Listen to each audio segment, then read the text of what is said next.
Good morning. आज हम लोग एक नया चैप्टर लेके आए हैं फिजिक्स के ऑब्जेक्टिव के लिए। और वो चैप्टर का नाम है चुंबक और चुंबकत्व। और चैप्टर 9 चल रहा है सिन्हा माथुर का। इससे पहले मैंने आपको अल्टरनेटिंग करंट मतलब प्रत्यावर्ती धारा का 40 ऑब्जेक्टिव था, 40 ऑब्जेक्टिव हम करा दिए हैं। ठीक है। इसके बाद जो चैप्टर आएगा वो आएगा विद्युत चुंबकीय तरंग। तो इस चैप्टर में देखिए जो आपका चुंबक और चुंबकत्व चैप्टर है, इसमें जितने भी ऑब्जेक्टिव्स हैं वो सब ऑब्जेक्टिव थ्योरेटिकल आधारित है। कुछ ही ऑब्जेक्टिव है जो न्यूमेरिकल पर है, मैक्सिमम ऑब्जेक्टिव आपका थ्योरेटिकल है। इसमें बहुत सारे ऑब्जेक्टिव का आंसर आप स्वयं जानते होंगे।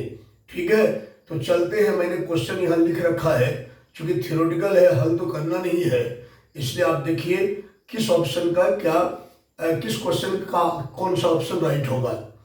देखिए मैंने आपको पढ़ाया था कि चुंबकीय पदार्थों को वर्गीकरण, चुंबकीय पदार्थ को मुख्य रूप से 3 वर्गों में वर्गीकृत किया गया है।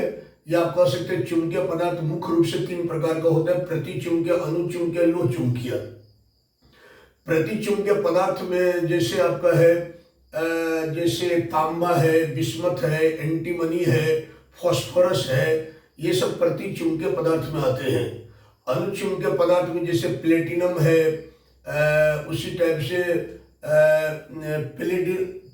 प्लेटिनम है, पैलेडियम है, ये सब पदार्थ जो आते हैं, ऑक्सीजन है, ये सब पदार्थ जो है ये सब अनुचुंबकीय में आते हैं। और लोह चुंबकीय पदार्थ जैसे लोहा है, निकेल है, कोबाल्ट है, इस्पात है, फिर मिश्र धातु में कोबाल्ट, क्रोम, स्टील है, गैडोलिनियम है, ये सब लोह चुंबकीय पदार्थ में आते हैं। ठीक है, आप ये सब पढ़ चुके हैं और आपने पढ़ा है प्रतिचुंबकीय, लोह चुंबकीय, अनुचुंबकीय पदार्थ में डिफरेंट भी आपने पढ़ा है। तो ध्यान दीजिए क्वेश्चन पहला क्या है। पहला क्वेश्चन है कुछ पदार्थों की आपेक्षिक चुंबकीयशीलता। आपेक्षिक चुंबकीयशीलता मतलब relative magnetic permittivity, relative magnetic permittivity, आपेक्षिक चुंबकीयशीलता, जिसको आप म्यू से दर्शाते हो। कुछ पदार्थों की आपेक्षिक चुंबकीयशीलता 1 से कम है, उनकी चुंबकीय प्रवृत्ति होगी। आपने पढ़ा है कि प्रतिचुंबकीय पदार्थ की आपेक्षिक चुंबकीयशीलता 1 से कम होता है, और जिसकी आपेक्षिक चुंबकीयशीलता 1 से कम होता है उसकी चुंबकीय प्रवृत्ति ऋणात्मक होता है। तो इसका आंसर है, तो पहला ऑप्शन है कि धनात्मक एवं बड़ी, दूसरा ऑप्शन है धनात्मक एवं छोटी, तीसरा ऑप्शन है शून्य, और चौथा ऑप्शन है ऋणात्मक। तो इसका आंसर आप लगाएंगे नंबर डी, और यहाँ आंसर लिख सकते हैं डी। आज ये क्वेश्चन नंबर 2 कहता लोहे का परमाणु है। आप जानते हैं कि लोहा जो है ये लोह चुंबकीय पदार्थ है। कौन पदार्थ है? लोह चुंबकीय। तो लोहे का परमाणु है। पहला ऑप्शन है अनुचुंबकीय, दूसरा है प्रतिचुंबकीय, तीसरा है लोह चुंबकीय, चौथा इनमें से कोई नहीं। तो इसका आंसर सी होगा, और आप यहाँ आंसर लिख सकते हैं, यहाँ आंसर सी लिख सकते हैं। हम यहाँ लिख देते हैं आंसर सी, आंसर सी। आगे अगला क्वेश्चन कहते हैं तांबा है। बेटा तांबा जो है ये प्रतिचुंबकीय पदार्थ है। तो पहला ऑप्शन है प्रतिचुंबकीय, दूसरा है लोह चुंबकीय, तीसरा अनुचुंबकीय, चौथा इनमें से कोई नहीं। तो इसका आंसर ए होगा, अर्थात आप आंसर ए लिख सकते हैं। आगे क्वेश्चन नंबर 4 कहते हैं निम्नलिखित में किसकी चुंबकीयशीलता अधिकतम होती है। आप जानते हो कि लोह चुंबकीय पदार्थ की चुंबकीयशीलता सबसे ज्यादा होती है। तो इसका आंसर हो जाएगा पहला अनुचुंबकीय, दूसरा प्रतिचुंबकीय, तीसरा लोह चुंबकीय, चौथा इनमें से किसी के भी नहीं। तो इसका ऑप्शन बेटा जो है ना वो सी नंबर हो जाएगा। तो आंसर आप सी लिख सकते हो। आज नंबर 5 कहता पृथ्वी का चुंबकीय आघूर्ण होता है। बेटा पृथ्वी जो है अब ये प्रमाणित हो चुका है कि हमारे पृथ्वी के गर्भ में एक विशाल क्षण चुंबक है। अर्थात अगर पृथ्वी के गर्भ में क्षण चुंबक है तो क्षण चुंबक क्या होता है? आपको पता है कि क्षण चुंबक एक चुंबकीय द्विध्रुव होता है, मैग्नेटिक डायपोल होता है। अब जो मैग्नेटिक डायपोल होगा उसमें मैग्नेटिक डायपोल मोमेंट मतलब चुंबकीय आघूर्ण निश्चित होगा। तो हमारे धरती के अंदर एक विशाल क्षण चुंबक है। यूं कहे कि हमारी धरती एक विशाल क्षण चुंबक की तरह बिहेव करता है। और वैज्ञानिकों ने ये प्रमाणित कर चुका है कि हमारे धरती के अंदर जो चुंबक है या हमारे धरती जो चुंबक है इसका चुंबकीय आघूर्ण कितना होता है ये हमारे वैज्ञानिक ने गणना करके ज्ञात कर चुका है। और धरती का चुंबकीय आघूर्ण होता है 8.0 गुना 10⁻22 जूल टेस्ला इनवर्स। तो इसका ऑप्शन जो होगा बेटा, इसका बी ऑप्शन राइट होगा और आंसर आप बी लिख सकते हैं, आंसर बी। आगे ये क्वेश्चन नंबर 6 कहता है प्रति चुंबकीय पदार्थ की चुंबकीय प्रवृत्ति होती है। बेटा प्रति चुंबकीय पदार्थ की चुंबकीय प्रवृत्ति ऋणात्मक होता है। तो पहला ऑप्शन है धनात्मक और 1 से छोटी, दूसरा है धनात्मक और 1 से बड़ी, तीसरा है ऋणात्मक, चौथा है 0। तो बेटा इसका ऑप्शन नंबर सी राइट होगा, तो आंसर सी लिख सकते हो आप। आज जो क्वेश्चन नंबर 7 कहता है द्रव और गैस। बेटा ये देखिए प्रति चुंबकीय पदार्थ जो है वो ठोस, द्रव, गैस तीनों अवस्था में पाया जाता है। अनुचुंबकीय पदार्थ जो है वो द्रव और गैस अवस्था में पाया जाता है और लो चुंबकीय पदार्थ जो है केवल ठोस अवस्था में पाया जाता है। तो आपको यहाँ क्वेश्चन है कि आपका क्वेश्चन है यहाँ की द्रव और गैस लो चुंबकीय पदार्थ नहीं होते हैं, प्रति चुंबकीय पदार्थ नहीं होते हैं, अनुचुंबकीय पदार्थ नहीं होते हैं, निर्वात के सदृश चुंबकीय आचरण करते हैं।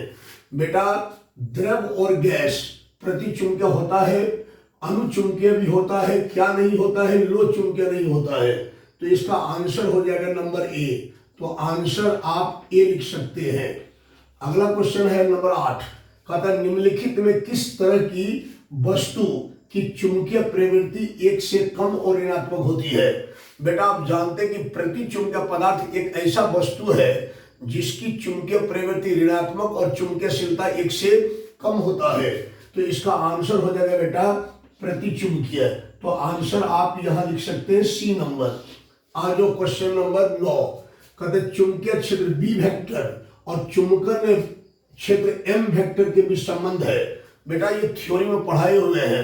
चुंबकीय क्षेत्र बी वेक्टर और चुंबकन क्षेत्र एम वेक्टर, जिसको बी नॉट वेक्टर से भी दर्शाते हैं, इन दोनों के बीच संबंध ये होता है बी वेक्टर बराबर mu naught into h vector plus m vector.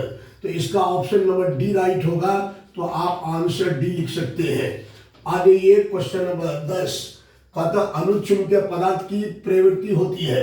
बेटा अनुचुंबकीय पदार्थ की जो प्रवृत्ति होती है जिसको जाई एम से दर्शाते हैं, ये क्यूरी ताप पर निर्भर करता है।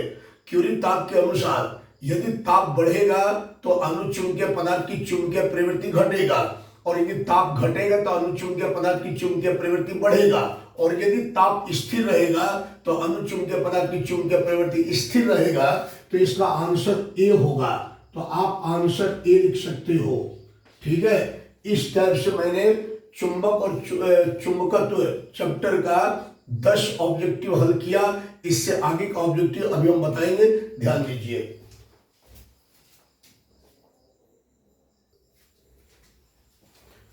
देखो अगला क्वेश्चन क्या कहता है, सुनिए। कहता है अगला क्वेश्चन कहता है, ध्यान से समझोगे।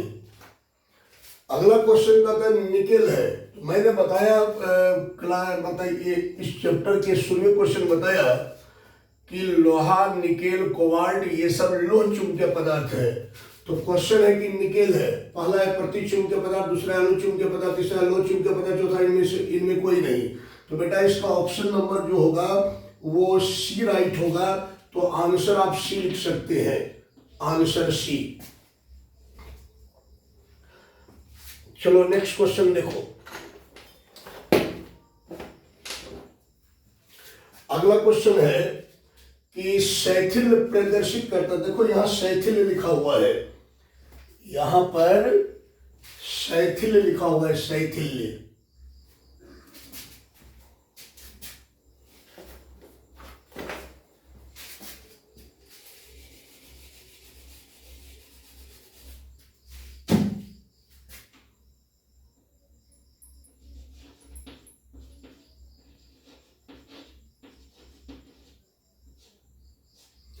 अतः शैथिल्य प्रदर्शित करते हैं। बेटा ये आपके सिलेबस में नहीं है, लेकिन पढ़ के जवाब दिया जा सकता है। देखो जहां पर भी शैथिल्य आ जाए ना, तो समझो शैथिल्य प्रदर्शित 3 चुंबकीय पदार्थ 3 है, प्रति चुंबकीय, अनुचुंबकीय, लो चुंबकीय। तो शैथिल्य जो है ये प्रदर्शित करता है केवल लो चुंबकीय पदार्थ। कौन प्रदर्शित करता है? लो चुंबकीय पदार्थ। अब ये शैथिल्य है क्या बेटा? शैथिल्य जो है ये लो चुंबकीय पदार्थ के चुंबकन और विचुंबकन को रिप्रेजेंट करता है। मतलब लो चुंबकीय पदार्थ चुंबकित है कि अचुंबकित है, इसी को शैथिल्य बोलते हैं। तो शैथिल्य प्रदर्शित करता है लोह चुंबकीय पदार्थ। तो इसका आंसर हो जाएगा बी, आंसर बी। अब है किसी स्थान पर, देखो ये जो क्वेश्चन है बेटा ये अर्थ मैग्नेटिज्म का है। अब पहले बताएं कि अर्थ मैग्नेटिज्म हमारे सिलेबस में नहीं है, लेकिन इसका जवाब दिया जा सकता है। कहते हैं किसी स्थान पर नवन कोण वह है, किसी स्थान पर नवन कोण वह है, नंबर ए चुंबकीय यामोत्तर और भौगोलिक यामोत्तर के साथ बनता है। नंबर बी पृथ्वी का चुंबकीय क्षेत्र क्षैतिज दिशा के साथ बनता है। नंबर सी पृथ्वी की चुंबकीय तीव्रता ऊर्ध्वाधर दिशा के साथ बनता है। नंबर डी इनमें से कोई नहीं।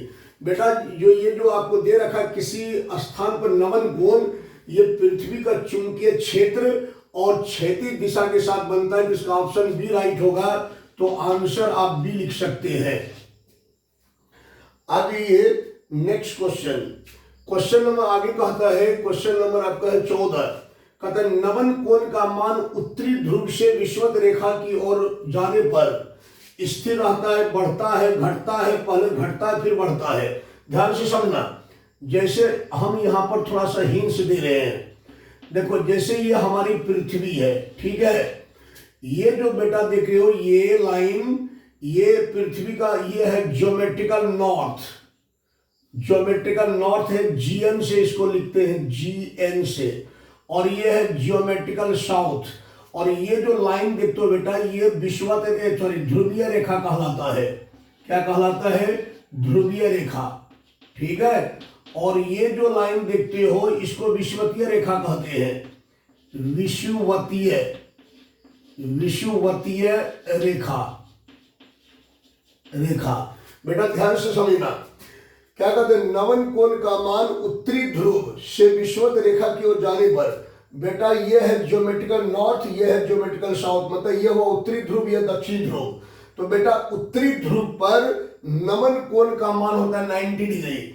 और उत्तरी ध्रुव से जैसे आप विषुवत रेखा की तरफ जाएंगे तो नमन कोण का मान घटेगा, और विषुवत रेखा पर नमन कोण का मान हो जाता है 0 डिग्री। तो बेटा इसका ऑप्शन नंबर सी राइट होगा। तो आंसर आप सी लिख सकते हो।